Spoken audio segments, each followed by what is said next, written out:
राम दूत अतुलित बल धामा, अंजनी पुत्र पवन सुत नाम। इसी चौपाई पर चर्चा कर रहे थे। सुनो, हनुमान जी राम दूत हैं। चौपाई का अर्थ समझो, क्या है? बोलो बोलो। लंका जब हनुमान जी गए तो दूत बनकर गए, लेकिन जब वापस लौटकर आए तो माता जानकी के पूत बनकर के आए। अच्छा, दूत किसे कहते? जो संदेश वाहक हो, यहां की खबर वहां पहुंचाए, वहां का हाल अपने स्वामी को बताए। हनुमान जी ने वही तो किया।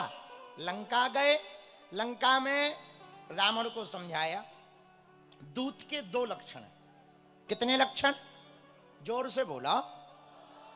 दूत के दो लक्षण हैं।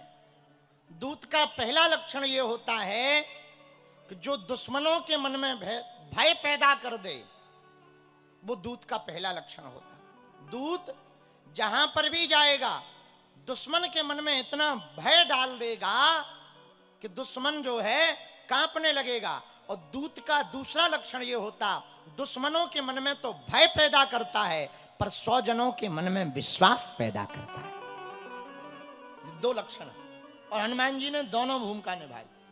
रावण को इतना डरवा दिया, उलट पलट लंका सब जारी, कि जब हनुमान जी गए और पूरी लंका जला दी उल्टा पलटा के, तो रावण की खुद की जमानत जब्त हो गई। हाँ, बाद में राक्षस बोले लंका के, रावण से बोले आग लग गई। रावण बोले कहां लग गई? बोले लंका में। रावण बोले हमें पता है। तो सेना बोली पता तो है, कुछ करो तो। अरे बोले अभी कर रहे। लेकिन जिसका राजा मूर्ख हो तो प्रजा तो और पहले मूर्ख। रावण मूर्ख तो प्रजा भी मूर्ख। रावण विचित्र है, विद्वान, पर विचित्र बुद्धि का विद्वान है, अहम बुद्धि का विद्वान है। इतना भय हनुमान जी ने पैदा कर दिया लंका में कि जब दोबारा अंगद जी गए तो पूरे लंका के लोग लायन से हाथ जोड़ के खड़े हो गए। तो अंगद जी ने पूछा कि हाथ क्यों जोड़े? तो आपस में बात करें कि वही बंदर आ गया। बोले कौन? अरे जिसने पहली बार में आग लगाई थी। तो साहब हाथ जोड़ के खड़े हो गए और इशारा करके बोले यहां से चले जाओ। अंगद जी रास्ता पूछे ना, राक्षस पहले ही बता दें।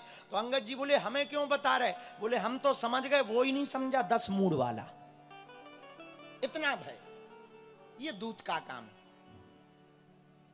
एक बात बोले,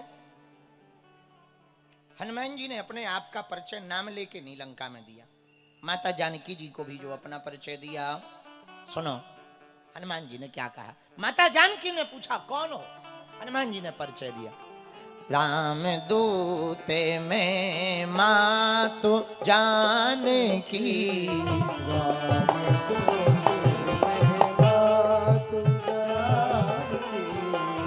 राम दूत में मातु जानकी।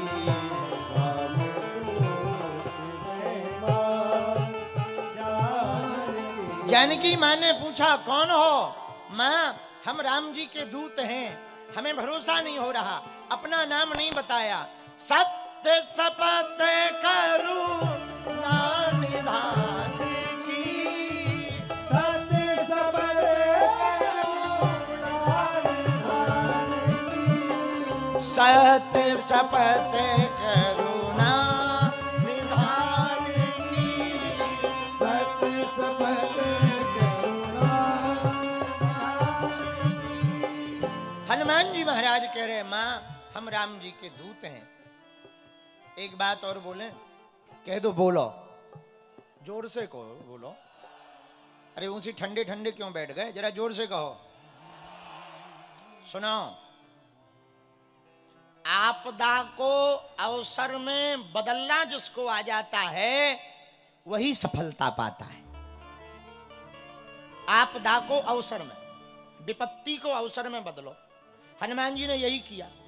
रावण के सामने जब हनुमान जी खड़े भय तो रावण क्या बोला? कौन है बंदर?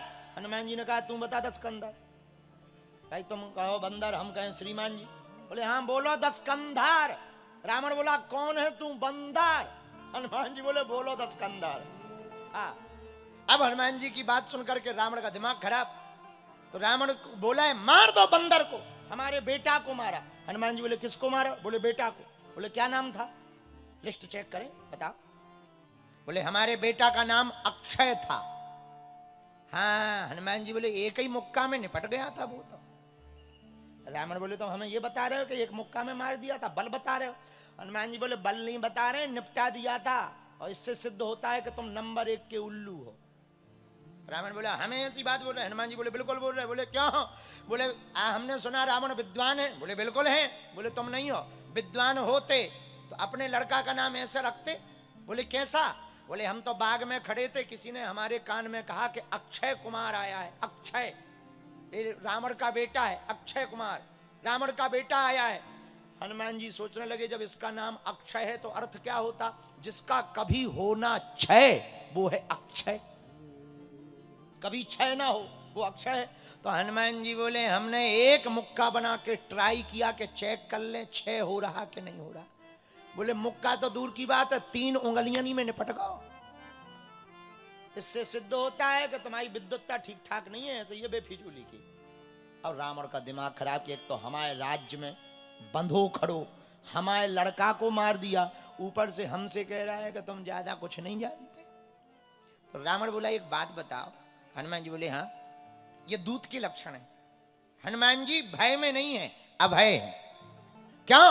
जिसके सिर पर राम जी का हाथ होता है वो भयभीत नहीं होता है। जिसके माथ पर रघुनाथ का हाथ होता है वो लंका में भी डंका बजा करके आता है।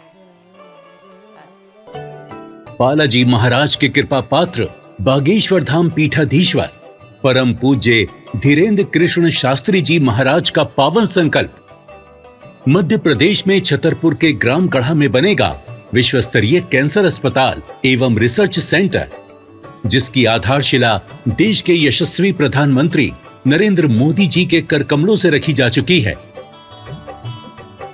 200 करोड़ रुपए की लागत वाले 100 बेड के इस अस्पताल में गरीबों का होगा मुफ्त इलाज। ये बहुत बड़ा अवसर है, बहुत बड़ा काम है। संकल्प बड़ा हो, संतों के आशीर्वाद हो, प्रभु की कृपा हो तो समय सीमा में सब पूर्ण होता है। हमारे प्रियजनों, बागेश्वर धाम पूरे भारत के लोगों, अभी तक अस्पतालों में मंदिर थे, अब मंदिर में अस्पताल होगा। कैंसर हॉस्पिटल निर्माण हेतु सहयोग देकर पुण्य के भागी बने।